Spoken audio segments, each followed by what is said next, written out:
Welcome to our tour of the pneumatic systems used in modern factories.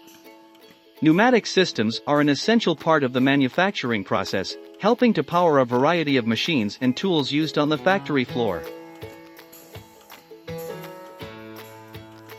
Pneumatic systems work by using compressed air to generate mechanical motion. The compressed air is stored in a tank and then distributed throughout the factory via a network of pipes and valves. One of the most common uses of pneumatic systems in factories is to power tools like drills and impact wrenches. These tools are lightweight and easy to maneuver, making them ideal for use in tight spaces. Pneumatic systems can also be used to power conveyor belts, which are used to transport materials and products around the factory floor. The compressed air is used to move the belt and control its speed.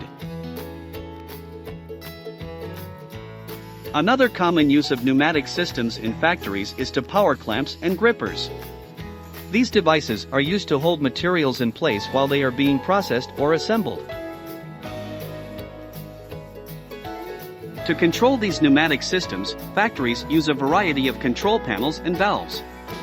These allow workers to adjust the flow of compressed air and control the motion of machines and tools.